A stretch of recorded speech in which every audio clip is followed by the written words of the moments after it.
पटना के बाढ़ में शादी का जश्न बना जंग का मैदान।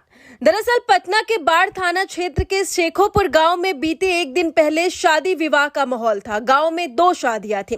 रास्ता संकीर्ण होने के कारण यानी कि रास्ता खराब होने के कारण डीजे बजाने को लेकर 2 पक्षों में विवाद हो गया और विवाद इतना बढ़ गया कि दोनों पक्ष में मारपीट तक की नौबत आ गई। वहीं विवाद की सूचना डायल 112 को दी गई, जिसके बाद टीम मौके पर पहुंची और निरीक्षण कर तत्काल मामला को शांत कर दिया गया। उसके बाद सुबह में ही वहीं रात वाले विवाद को लेकर फिर दोनों पक्ष के बीच विवाद हो गया और विवाद सुलझाने के लिए पुलिस मौके पर पहुंची। दोनों पक्षों को समझाया गया। विवाद को लेकर दोनों पक्ष से आवेदन भी किया गया। वहीं आपको बताते चले कि 2 शादियों को लेकर शेखोपुर गांव में बवाल हो गया है। तंग गली और डीजे के शोर ने बवाल कर दिया है। रात में बारातियों के आने जाने को लेकर 2 पक्ष इतना भिड़ गए कि बात गाली गलौज से शुरू होकर लाठी डंडे तक पहुंच गई। लेकिन कहानी यहीं खत्म नहीं हुई। सुबह होते ही ये बवाल फिर से शुरू हो गया, जिसके बाद वहां पर डीएसपी को खुद पहुंचना पड़ा और डीएसपी ने बताया कि बात को विशेष चढ़ा बढ़ाकर आवेदन में लिखा गया है।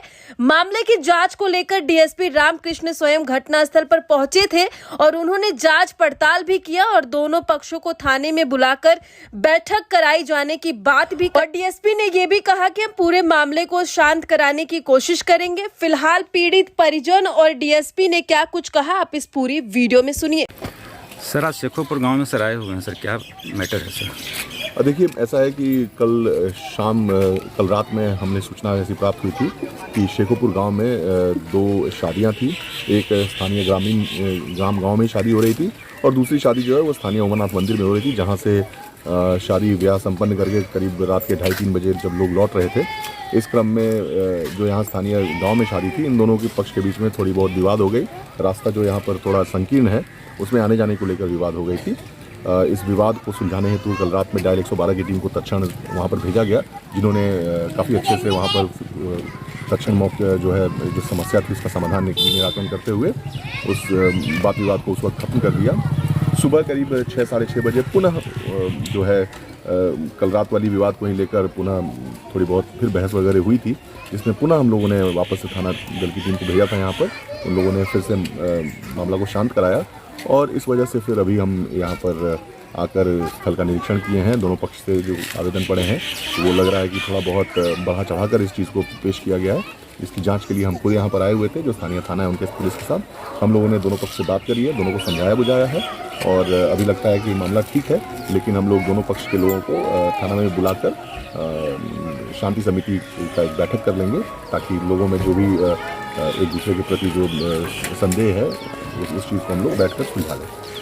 मतलब आए दिन सबको कोई न किसी को मारते रहता है और पी के रोज दिन पीता है, रोज फायरिंग करता है। बाहरी आदमी बुला के जमाकड़ा लगाता है, बाहरी आदमी जब से फायरिंग करता है। दूसरा आए कहा कि सबको मारता है, प्रमुख हर समय और बात गिर भी जाता है। हम लोग सर अभी भी आ रहे थे, बोला फोन पे बोलता है 100 गोली लेके आओ, ये करो भैंस, इस करेंगे वो करेंगे। तो हम तो सर पुलिस प्रशासन के शरण में आए हैं। उनका हम लोग को क्या कहते हैं रहेंगे कि चल जाए यहाँ से, क्या बोलेंगे। एक बार फिर से जो आपको गाली गलौज कर रहे थे, जो मार, उनका क्या नाम था? उपेंद्र पासवान मेन वही है और उसके बाद भतीजा भी रहता है। सब वही है, सब लंगते हैं, सब लंगता है, रोज पीता है, फायरिंग करता है, मारता है। उपेंद्र ही सबको जातीय उन्माद फैलाता है और गाली और बाहरी बैठता है, फायरिंग करता है, पीता है खूब। अच्छा, और आप गाड़ी और अभी सर केस हम लोग किए हैं, पर हम लोग अभी भी खुला है, मारबो किया है, घूम भी रहा है और हम लोग सर प्रशासन का अभी भी धमकी दे रहा है, गोली लाओ, पिस्टल लाओ, घूम रहा है हम लोग सर। फिर दोबारा इसलिए इतना आदमी गांव समाज बोले क्या बोलते हैं, हम लोग चल रहे हैं छोड़ के घर से, क्या कहते हैं। हम लोग इससे प्रशासन के शरण में आए हैं। उसका भतीजा बोलता है, उपेंद्र बोलता है। एप्लीकेशन दर्ज हो गया? जी दे दिए, एप्लीकेशन दे दिया। अभी लग प्रशासन की तरफ से कोई कार्रवाई नहीं। हमको उपेंद्र का गिरफ्तारी चाहिए सर। तो यहाँ से क्या आश्वासन मिला है? हमको कुछ बोले कि अभी रजिस्टर करेंगे, आएंगे बड़ा बाबू, तब जाएंगे, बस उनको बोलेंगे तब हम पकड़ेंगे। हम बोले ठीक है सर, हम आपके शरण में आए, आप जो करना है आप कीजिए। छानबीन करने के लिए प्रशासन के लोग जाते हैं तो उनके समझाने के बाद हाँ आने लोग बाद फिर दोबारा मतलब कहता है कि मतलब प्रशासन के चले जाने के बाद फिर मतलब गांव के कुछ फोन पे तो क्या ये आज पहली बार, इससे पहले भी बराबर वो लोग कुछ करते हैं? एक है कि किसी को न किसी को पीटते रहता है। 1 महीना पहले सर मेरा भाई को अगला बार इसके भाई को घर में घुस के मारा था। घर में घुस के मारा मेरा भाई को, गोदरेज फोड़ दिया सर, जितना पलंग पलंग सब माइनेज भी हो गया। उस समय मैनेज किया, प्रशासन भी गया, प्रशासन मैनेज उस समय केस नहीं किए थे? प्रशासन पहुंचे, समझौता किया से बोला गलती हो गया, आज दिन से नहीं होगा। रोड पर गिर गया। 112 को क्या नाम है आपका? चंदन यादव, घर शेखोपुर। यहाँ ये दिन किसी का प्रशासन का भी नहीं है। ये बुढ़न्नी चक में जो घटना घटा था उसमें भी प्रशासन को, सीओ वीडियो प्रशासन को सबको गाली दिया था ये, और उसके बाद इस पर केस हुआ, भागल चला। ये किसी का नहीं है, वो अपने जात का भी नहीं है। इस जात का बहुत बड़ा दुश्मन भी है और सबका दुश्मन, यही एक खराब है।